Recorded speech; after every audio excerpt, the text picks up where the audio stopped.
पवन पुत्र हनुमान का एक महाशक्तिशाली व्रत जिसे स्वयं भगवान श्री कृष्ण ने द्रौपदी को बताया, और जब युधिष्ठिर ने किया इस व्रत का उपहास तो मिल गया 13 वर्ष का वनवास। एक ऐसा महाशक्तिशाली व्रत जो काट सकता है बड़े से बड़ा बंधन, कर सकता है हर मनोकामना को पूरी, कोई भी इच्छा अब ना रहेगी अधूरी।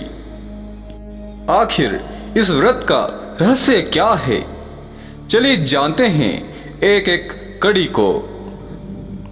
महर्षि वेद व्यास जी ने पृथ्वीपुत्र युधिष्ठिर को अत्यंत गोपनीय सभी संपत्तियों के निधि स्वरूप तथा नष्ट राज्य की प्राप्ति करवाने वाला हनुमान जी का यह व्रत बतलाया था।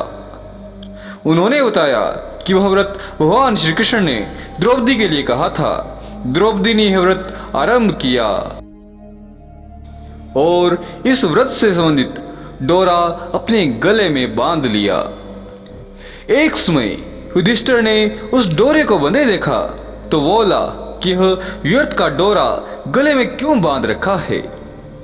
तब द्रौपदी ने मधुर शब्दों में कहा, श्री कृष्ण के निर्देशानुसार मैं अभी हनुमान जी का व्रत करती हूँ, यह उसी का डोरा है। यह सुनकर युधिष्ठिर क्रुद्ध हो गए और बोले, अरे वह वानर तो हमारे रथ की ध्वजा पर निरंतर लटका रहता है, भला वह तुम्हें क्या दे सकता है। कृष्ण ने हंसी में ऐसा कह दिया होगा, अब तुम उस डोरे को तुरंत उतार कर फेंक दो। द्रौपदी को युधिष्ठिर की बात माननी पड़ी। उसने उस डोरे को खोलकर सुरक्षित उद्यान में रख दिया। इसके बाद जब द्रौपदी एक बार युधिष्ठिर के साथ थी तो एकाएक वहां आकाशवाणी हुई, हे युधिष्ठिर, हनुमान जी के डोरे का परित्याग ही तुम्हारी वर्तमान विपत्ति का कारण है। उसी के फलस्वरूप तुम्हारा प्राप्त ऐश्वर्य सहसा नष्ट हो गया। इस डोरे में 13 ग्रंथियां हैं, इसलिए 13 वर्ष का वनवास तुम्हें भोगना पड़ा। यदि उस डोरे का परित्याग न किया होता तो 13 वर्ष सुखपूर्वक व्यतीत किए होते। कहीं कहीं जानने को मिलता है कि डोरा उतारकर फेंकने को युधिष्ठिर ने नहीं बल्कि अर्जुन ने कहा था। जब वेद व्यास जी इस चर्चा कर रहे थे तब द्रौपदी भी वहां मौजूद थी। उन्होंने स्वीकार किया कि वेद व्यास जी का कथन सत्य है। वेद व्यास जी पुनः बोले, युधिष्ठिर, यदि तुम इस व्रत की कथा को सुनना चाहते हो तो ध्यान पूर्वक सुनो। जब सीता जी की खोज करते हुए भगवान श्री राम अपने अनुज सहित ऋषिमुख पर्वत पर पधारे तब उन्होंने वानर राज सुग्रीव के साथ हनुमान जी को भी वहां देखा। तब हनुमान जी ने उनसे मित्रता स्थापित की और बोले, हे महाबली श्री रामचंद्र जी, मैं आपका भक्त हूँ, आपका प्रत्येक कर्म करने को आतुर हूँ। पहले इंद्र ने मेरी हनु पर वज्र से प्रहार किया था, जिससे मैं पृथ्वी पर हनुमान के नाम से विख्यात हुआ। उस समय मेरे पिता वायु क्रोध में यह कहते हुए अंतर्ध्यान हो गए कि जिसने मेरे पुत्र को मारा है उसे मैं भी नष्ट कर दूंगा। तदनंतर ब्रह्मादि देवताओं ने प्रकट होकर कहा, हे अंजनी पुत्र, तुम्हारे लिए इस वज्र का प्रहार व्यर्थ है। तुम अमित पराक्रमी होकर अपने व्रत के नायक होकर श्री राम का कार्य करो। तुम्हारे इस व्रत को करने वाले की समस्त मनोकामनाएं पूर्ण होंगी। इस व्रत का अनुष्ठान पहले श्री राम ने किया था। यह कहकर देवतागण चले गए।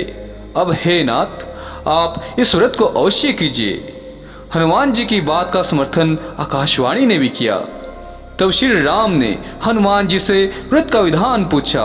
तब हनुमान जी बोले, जब मार्गशीर्ष मास के शुक्ल पक्ष में 13 घटी युक्त त्रयोदशी एवं अभिजीत नक्षत्र हो तब पीले डोरे में 13 गांठ लगाकर उसे कलश में रखें और फिर ओम नमो भगवते वायुनंदनाय मेरे इस मंत्र से मेरा आवाहन तथा पीले पुष्प एवं अर्चनोचित सामग्री से मेरा पूजन करें। पूजन में ओमकार युक्त मंत्र द्वारा षोडशोपचार पूजन करना चाहिए। गेहूं के आटे के 13 मालपुए तांबुल एवं दक्षिणा ब्राह्मण को दें तथा भोजन भी कराएं। यह व्रत 13 वर्ष तक नियम पूर्वक करे तथा 13 वर्ष पश्चात विधि पूर्वक उद्यापन करें। यह व्रत लक्ष्मण, सुग्रीव एवं श्री राम ने भी किया था। इस व्रत का साधन करने वाले साधक श्री हनुमान जी स्वयं सहायता करते हैं। हे युधिष्ठिर, इस मार्गशीर्ष मास में तुम इस व्रत को करो तो तुम्हें पुनः राज्य की प्राप्ति हो सकती है। व्यास जी द्वारा व्रत की ऐसी महिमा सुनकर समुद्र तट पर रात्रि व्यतीत करने के पश्चात दूसरे दिन युधिष्ठिर ने व्यास जी के समकक्ष द्रौपदी के साथ यह व्रत पायस एवं घृता युक्त हवि से होम तथा ओम नमो भगवते वायुनंदनाय मूल मंत्र से श्री हनुमान जी का पूजन एवं उद्यापन किया। इसके फलस्वरूप युधिष्ठिर को उसी वर्ष राज्य की प्राप्ति हो गई। इसीलिए हे ऋषियों, आप इस व्रत को करके सफल मनोरथ प्राप्त कर सकते हैं। तब उन ऋषियों ने भी श्री हनुमान का व्रत किया। हे परम साधको, इस हनुमान संबंधी व्रत कल्प का पाठ करने सुनाने से सभी मनोरथ पूर्ण होते हैं। यह व्रत सभी के लिए हितकर है। इसे करने से मानव सुखी एवं समृद्ध रहता है।